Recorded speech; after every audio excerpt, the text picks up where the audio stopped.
Let's bring in Chad Robichaux, who's a Marine veteran and author of the new book, Mission Without Borders, which comes out next week. Chad, good morning to you. Thank you for joining us. So on Sunday, we heard that this strike could take place within 24 to 48 hours. We're now out of that 48-hour period.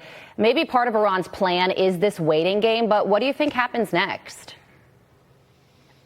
Well, I mean, Iran's always, in moments like this, flexes their chest, raises the red flag, and doesn't act. And look, we hope that's the case this time. However, if there's ever been a time for Iran to do something extreme, including firing a nuclear weapon, it's now.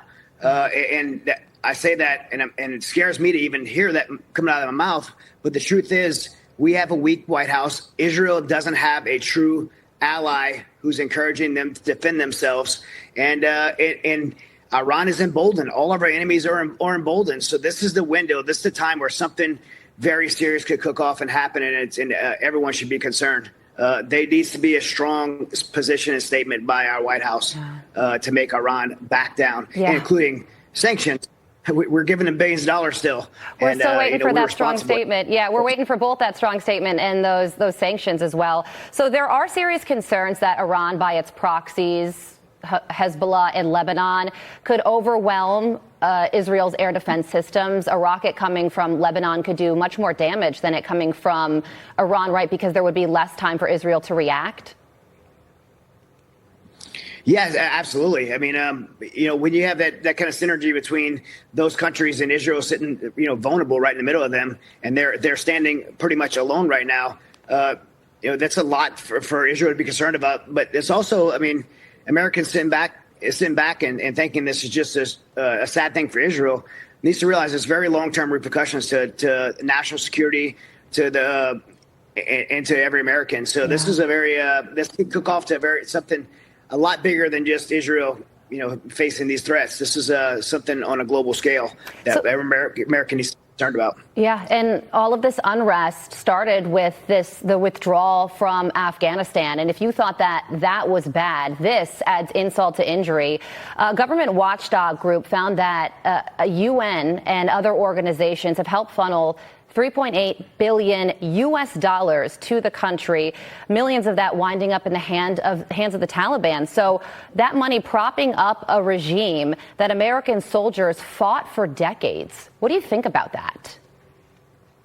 Look, it's disgusting to me. And I have, first of all, it's $26 billion from the U.S. taxpayer dollars that went into the UN humanitarian fund to go to the Taliban. 3.8 billion sounds about right. That's going to them.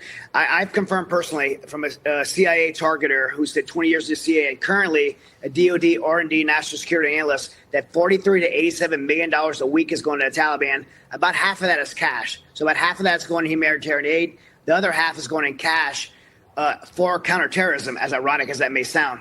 That money, that cash goes, that your taxpayer dollar cash goes to a couple of places. It goes to the Taliban prime minister's office and residence, to the deputy prime minister's residence, to the supreme leader's residence, to the minister of interior, where fake passports are being made for Al-Qaeda, ISIS, and Taliban.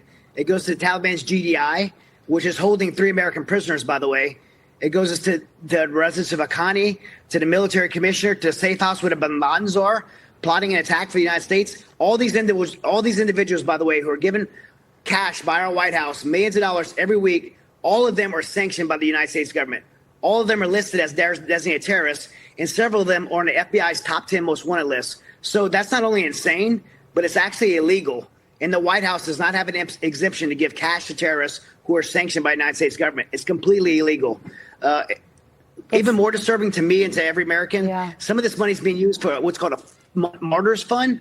We're actually paying the families of Taliban that we killed over 20 years up to $1,000 per month in a house as restitution for those we killed.